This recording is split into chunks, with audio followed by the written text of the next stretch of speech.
Hello, everybody, and welcome to another episode of Veriff Voices. This is the podcast where we talk about fraud, compliance, technology, and all things related to digital identity and returning trust to the internet. Now, that subject of trust is what's going to be under the microscope today, particularly sort of where it forms, where it comes from, where it originates from, and the thinking here at Veriff is that trust comes from architecture. Now, to help me explore what that means, and specifically what it means for businesses as well, is Hubert Behaguel, who is Chief Technology Officer here at Veriff. Hubert, thanks so much for joining us. I know that your time is incredibly precious. Would you like to, I gave you a brief intro there, but would you like to just give a bit more detail about sort of who you are, what you do, and then we'll dive right into the subject? Yes, so I'm Hubert Behaguel. I'm Chief Technology Officer at Veriff. I've been leading both the technology and the product team at Veriff for the last 3 years. And yes, I'm very passionate about bringing this trust to the internet at the right scale. And I would say I specialize in feedback loops. And for Veriff, what's really interesting is we have the feedback loop from our customers, but also from the fraudsters and then from the legislator. So you need that to succeed. Love it. Okay. Right. Let's get into things then. Well, I think just to sort of set the scene a little bit, there have been over the last year or so, maybe more than that actually, some really sort of large data breaches that have sort of been very high profile, very widely reported in the media. How should business leaders kind of interpret the wave of large scale data leaks that we keep seeing in the news? And what do they sort of reveal about the state of trust, do you think, in today's digital economy? Like, let's just sort of establish that before we get into the technical detail. No, it's a very good way to set the scene because right now what we see, if you want, is we have an internet that's massively used by companies and human beings, but in a way that I would say is already a bit outdated. The way we understand our credentials, we keep saying to people like, change your password regularly, don't use the same everywhere. Unfortunately, like this is not really something that we can manage at scale. And then on the other side, what you have is this these companies that are adopting more stringent mechanism to identify and more robust ways of doing authentication, but there is a lag. And then in between, you have companies like Veriff that are trying to let emerge this infrastructure of trust. And that already is emerging a bit as we speak. There hasn't been necessarily, like when you think about the early internet, what was really interesting, there was no company involved, right? It was really the academic world that put the internet together. Now companies have to drive the show, and the level of planning, I would say, and the level of speed at which things needs to move doesn't always allow for well thought through processes and architectures. And then the thing that's happening or soon to happen is like agentic AI is going to come and just rock completely that digital picture. So it's a lot of moving targets. It's also a lot of best practices that are lagging behind, and here the room for failure is actually very big. And it's interesting because a lot of the thought leadership that we put out, a lot of the research that we do, sort of shows that the growing sophistication of fraudsters, especially as you mentioned, sort of the agentic piece, but also with deepfakes and so on. But many of these recent incidents actually are less about sophisticated hacks and more about the kind of architectural failings, as you mentioned, that kind of sort of back to basics approach, I suppose. So, what's changed in the threat landscape to make this shift so visible right now?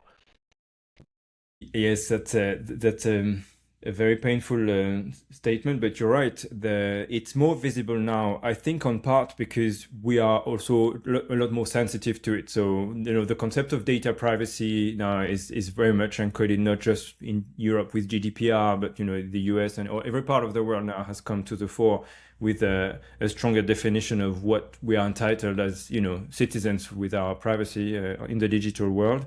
So there is already this lens, I would say, that but on the other side, everything is taking a bigger scale. Just this is the internet, right? More and more use cases, more and more of our lives is driven by the digital world. So the stakes are also much bigger. And I'm not sure we should be completely happy with this, but the internet, at least until now, has had a tendency to create market where the winner takes all. But then that means the winners also has all the data, and then when there is a breach, a lot of data is being spilled. So I do think that these are the main mechanism that create this perception, but which is not just a perception, but that's actually, yes, the trust may not be winning right now.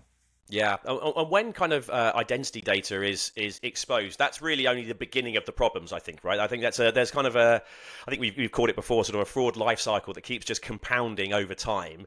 Can you just walk us through why those sort of downstream effects are so hard to stop once that trust is initially broken in the first place? Yes, I'm going to take us through a fairly basic life cycle, but there are actually a lot more to it. When your data is breached and leaked from a service maybe you haven't used in 5 years, you don't think too much of it. What hackers are going to do with this data is they are going to sell it on the dark web to many people, so that's going to be sold many times. So it's not one leak, one owner of the data, like there is already a cascade here. But then they are going to use techniques like basic password stuffing. Again, people reusing passwords. We're going to use it on your mail. If I own your mail, I own your life. I can change any other password. I can get your credit card, etc. But they're also going to just get a lot of behavioral data, and they're going to know which services or which profile of people are going to be using services, and that can help also build more sophisticated attack of impersonation, etc. But then and then this data is actually more and more valuable because, again, more and more of our our economy is digital, and so there's just a lot more power to be gained from impersonating someone in the digital realm. But then I would also like to stress something, because I see this being a bit of a confusion. Like, one solution we have to change that is to rely on stronger authentication, and sometimes we can use our fingerprint, our selfie, and some people think that actually because you use your selfie and then if it's leaked, then that's it. You can change your password, but you cannot change your face, right? So the truth is, I can go into the details, but the truth is, this is not as basic as this. Like, platforms that use biometric templates have a way to allow it. So it's not like we use your face. We use actually a mathematical version of your face that can be changed. But in the end, still, once things are leaked into the open, it just opens so many vectors of attack, and that's where we struggle to close the door. Yeah, absolutely, and I think I'm definitely guilty of this, but there is a difference between breaches and exposures, and I think sometimes the word are kind of used interchangeably, but there is a difference there. Why are kind of misconfigurations and unsecured databases such a sort of a big red flag here compared to something like a one-off attack that would be on the other end of the scale? An exposure effectively means that the data has been effectively shared without intent, but and usually an exposure is actually a wide amount of data, right? There is a structural breach, and then is the data leaked or not? Like, can be a debate, but the truth is, once there is exposure, you just can't be sure it hasn't been, right? And unfortunately, in info security, you have to take the stance that then it has been leaked as well. Well, if you have an attacker that's trying to say use a phishing attack to be able to take over one account and then potentially of course harvest data from this account, that's a problem. But there are two implications here that are important. Is by definition, this type of attack are going to be confined, and the other thing is the core system isn't necessarily compromised in itself, right? I think you could have a system where everything has worked well, but through effectively social engineering or a derivative of it, you can still, gain access to the system and take over. But you only take over of a specific account or a specific, domain namespace. And that's by design, it's contained. And in the end, we still need to protect against this. And here it's actually sometimes reasonably involved because you need all parties to play together. But it is also a system that behaves as intended. And that's a very big difference. Yeah, it's kind of knowing the problem as opposed to the unknown, which is something that is far, far bigger sometimes, isn't it, I suppose? And I think as well, many sort of businesses assume that stronger sort of know your customer KYC, measures in place kind of automatically means more security. Where does that kind of fall down, do you think? Is there where does that thinking go wrong when the underlying architecture, the sort of underneath it, is weak and has problems? It is a very good question, because what KYC provider here to do is to increase the level of trust we can get from a provider, from the overall internet. And it is true that what you do as a business, to an extent, when you rely on a KYC provider, is that you ask them to help you manage your personally identifiable data, right? But then, this is a delegation of very, very important authority. And actually, this is not something you can fully delegate at a legal level. Like you stay accountable no matter what. And so here, if your provider is actually relying massively on third parties, and that your intent of going with this KYC provider is to be able to have like these three processes, say anti-money laundering and PEP and sanction, under one umbrella, because that would actually create this confinement around your PII and protect your customers. Well, then if that's just a screen and behind the sharing is happening like there is no tomorrow, right? This is actually not achieving anything, right? So this is true that you need to already segregate and treat completely differently what's closer to an aggregator from what's truly a technology provider and own the IP underneath. There is always going to be a level of sharing, because I think, the ecosystem, particularly around identity, is being more and more digitalized, but that's done country by country, almost sometimes institution by institution. And so they own a piece of the cake, right? And you need to integrate with these. And it tends to be done through actually sometimes several intermediaries, because governments are not always good at operating this kind of ecosystem. So they select a very handpicked set of providers, and then businesses integrate with those. But then here it's all about controlling the chain, right?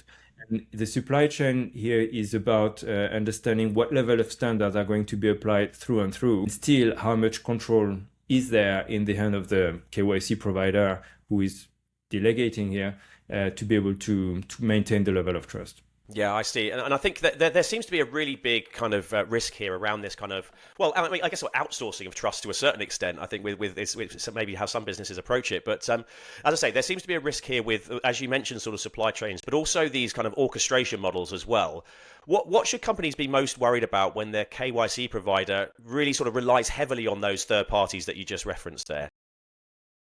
Well, the first thing is the surface of attack or the surface of failure, right? And it is true that at the minute where sensitive data is going to be going through different layers and different direction, you have to assume that things are going to go wrong, and it's just a matter of time, right? And then this window of time is very short the more you have parties into the picture. So here already, like the first thing is to accept like what happens if my customers are being part of a major leak. Like do I have a plan? Do I understand how? I think here, unfortunately, like in contracts, we tend to already have a lot of the right words, right? But the truth is, you're talking about trust, which effectively tends to have non-measurable impact, and usually reputation is not something you can quantify, and that's going to be the first hit on your business. Let alone your customers who are going to have to reposition themselves because once you've been breached, you need to change your password on your email. Like there is a lot. So the ability to first have the worst case scenario in mind and being able to understand that it's not just a process or something that's on paper, but that's something you have to operationally be confident managing is important. So, and this is where, for instance, we always expect Veriff to have very regular disaster recovery testing and business continuity plan that are exercised. But the second thing I would say, we have certifications, and ISO certification, SOC 2, etc. And again, it's a bit like the contract, like they give some confidence, but they can't be treated as the guarantee, right? And in the end here, I think I value the most the customers that come to Veriff with their definition of how we're going to assess, right? And then they also then expect a level of transparency from Veriff. And then based on that, actually, we cannot just have a continuity plan for Veriff, but a continuity plan for this use case with this customer. And I think it's true that, again, some of Veriff customers have the most stringent use cases and have high volumes. And here, it's important to accept that we can't just have a generic approach to things, and we need to be a bit more specific. Yeah, that makes sense. And I think when looking at these sort of orchestration models, particularly, there's almost this idea of kind of diluted accountability to a certain extent, where they are relying on sort of third parties to provide things, and that does create there are gaps there, which obviously fraudsters can exploit. How does that concept of diluted accountability in sort of the aggregated identity models translate into real risk? I think specifically when we're talking about the types of businesses that we work with, such as banks, financial services, marketplaces, and so on. But how does that what does that risk look like in real life, I suppose? For a bank, you say? Huh? Mm. Well, yes, it's so if suddenly a third party of your KYC provider start having let's say an exposure, right? So as you said, like now there is a wide amount of the data from your customers that you have to assume has been leaked. The risk here manifests first in the regulator is having very demanding asks that you have to declare the problem yourself, even though, again, you were accountable, but you delegated that responsibility. And depending on the legislation, like you have few days to be able to announce it, right? And this is a time window that's very limited, which means also, your reputation is at stake, but you actually don't have a lot of time to handle, to be prepared actually for the backfire that's going to happen on a public level. But the second thing is usually at the operational level, you need to contact everyone. And usually that's also where most organizations get overwhelmed. And then this is where actually, yes, you lost some data and you lost some business, but there is a lasting impact now because you don't manage it well, right? And the regulator takes also a lot of your calorie out to justify and understand what you've learned in the process. And then usually you have to also accept that you need to change provider or to have your provider to change something drastically. So, suddenly like in a matter of minutes, there is years of work that needs to happen and there is no way to do it well. And then you're left with a business that needs to be rebuilt. So there are actually, I don't remember the exact stats, but it is more than 30% of the businesses that have a data disaster that are going to go bankrupt in the next 24 months, right? So this is very significant death sentence for most businesses. Yeah, absolutely. And I think that reputational piece that you mentioned there is very hard to quantify. We did some research last year for just asking end users whether they consider a company's record on fraud prevention or generally more data leaks and sort of issues of that nature when signing up to a new business, especially in the financial services space. And I think the number was is up to 80% of people that actually do consider that. So it sort of shows that these type of things have a lasting effect and that there is a knock-on effect beyond the immediate kind of customer base, in that it becomes a really hard, it impacts your future customer acquisition strategy as well because that reputational piece is out there, I suppose. Do you think it's a fair statement to say that trust just cannot survive, with invisible sub-processes? Is that a fair statement to make, or do you think that there is a sort of glimmer of light there? There is a glimmer of light. This is still the early days of the internet of trust, and so this is true that one thing we're convinced at Veriff is that trust cannot survive if there is no actors that are taking accountability for the trust delivered. As in, a bank, of course, needs to commit to delivering that trust, but then that trust in the digital world is not the expertise of the bank, so it's going to have to work with a KYC provider or something like this, right? And in this ecosystem of trust providers, the one that are really necessary are the one who take charge of the trust they deliver. So instead of just I'm giving you tools and I'm ticking all the boxes on certifications, and at the end of the day I'm letting you build trust with my it's not true that we already know. I mean, some don't, but at Veriff we're very clear. If we don't put our name on the line, if we don't, through our pricing model, through even our ways of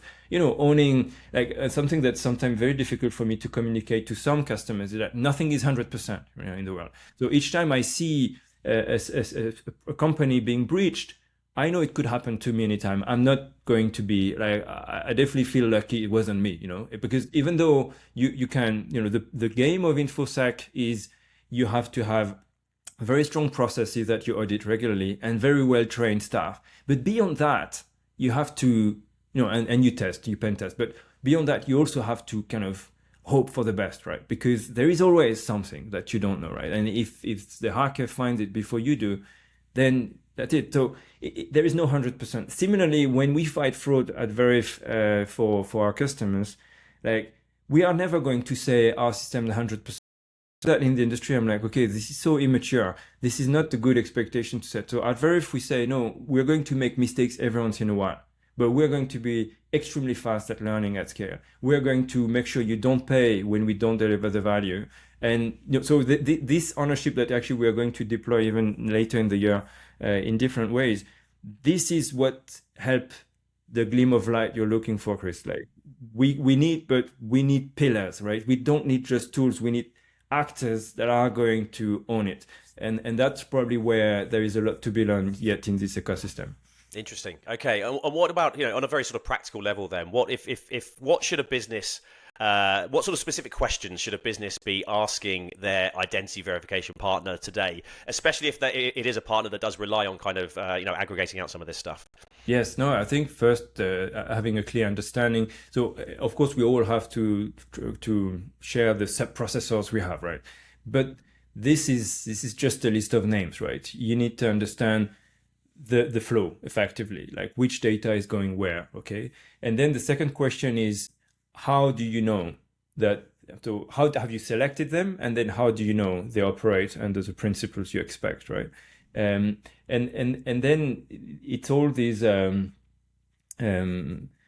all these elements I was sharing before. Like we always want to have clear SLAs and things like this, but the scenario of a data breach in any part of the chain needs to be articulated into how it's going to be managed, what the level of risk that we attach to it, when is it tested.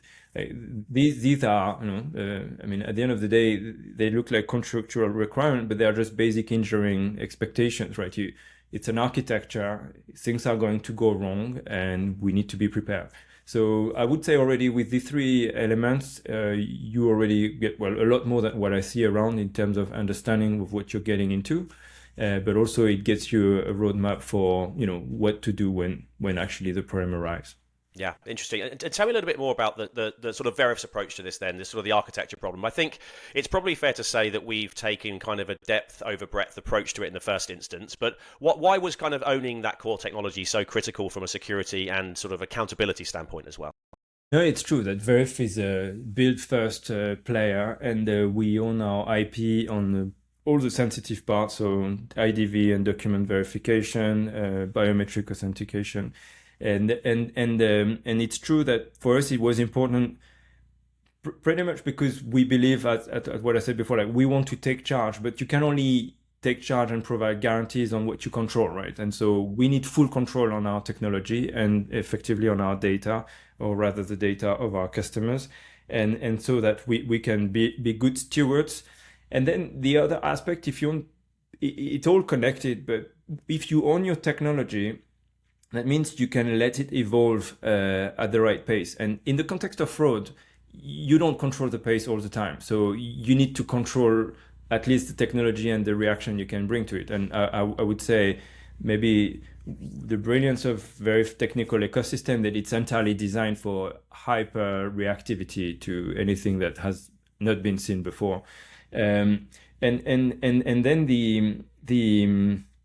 the other aspect is not only you need to control the technology, but actually all this technology is indeed facilitating a data space that's extremely dynamic.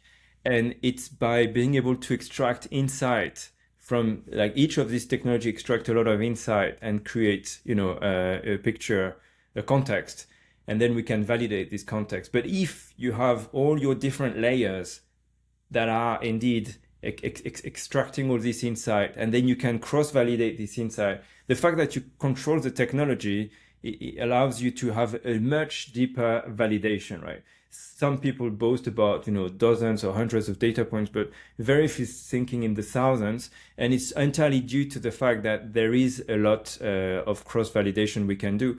And I sometimes see, customers who tells me, we buy into the multi-layer, and then I see them implementing the layers with different systems or even different providers.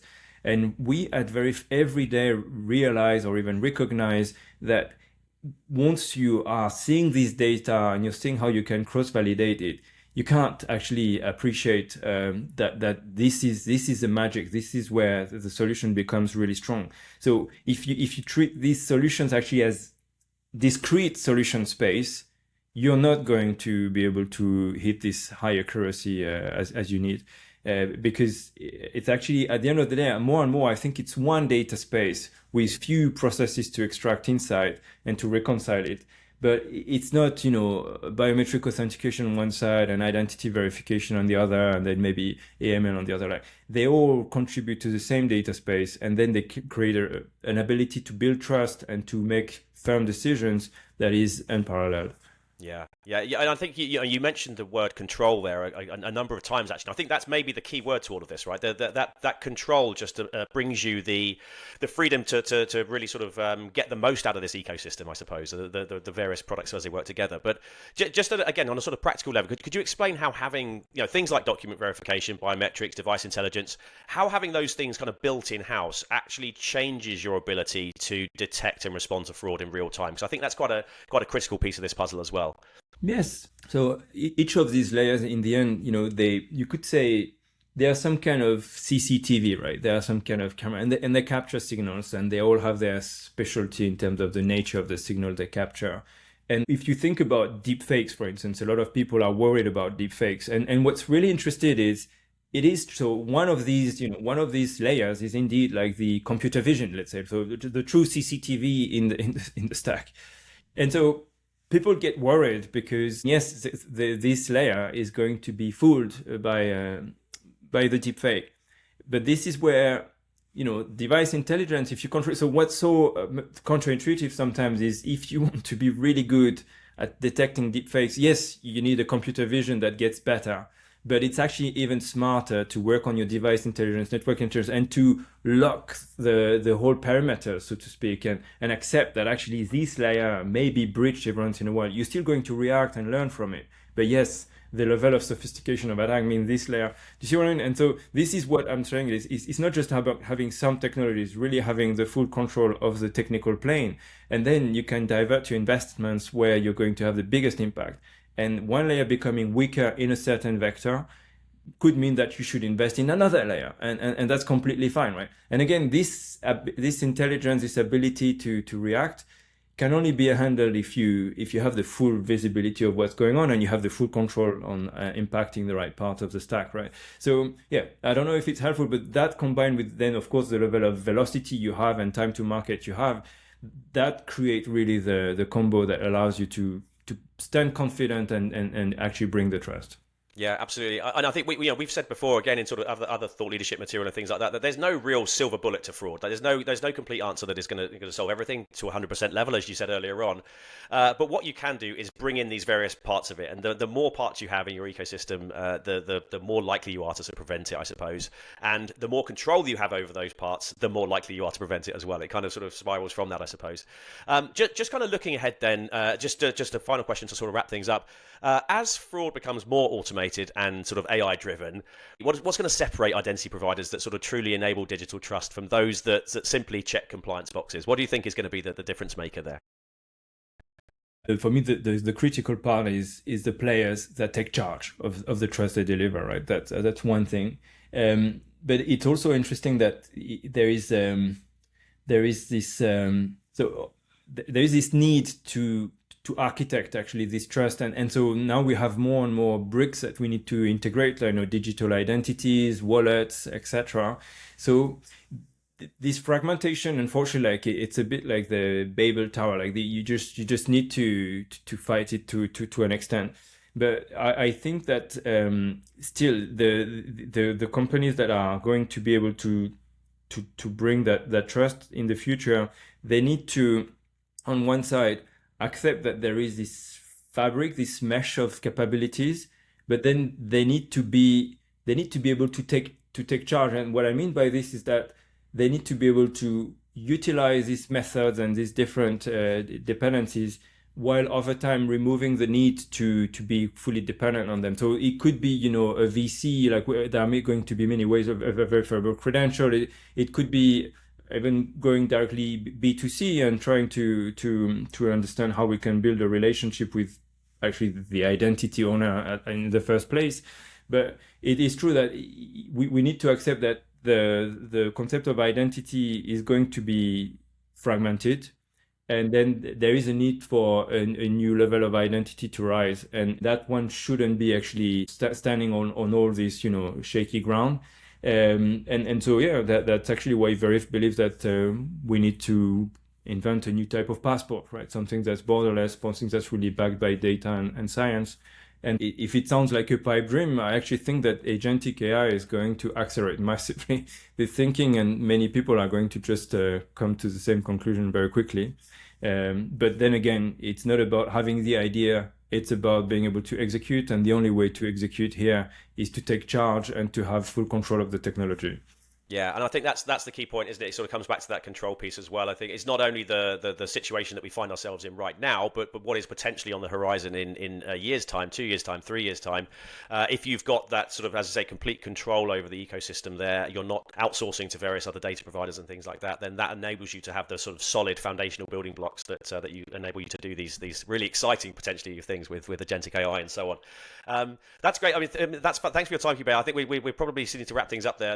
We've covered an awful lot of ground today, and I think it's probably worth us revisiting this topic at some point in the future just to sort of see where we are with it all. But again, thank you for taking the time to speak to us today, and as I say, a very interesting topic. I have a great pleasure as always, Chris. Speak soon. Yeah, thanks you, and thanks for listening, everybody.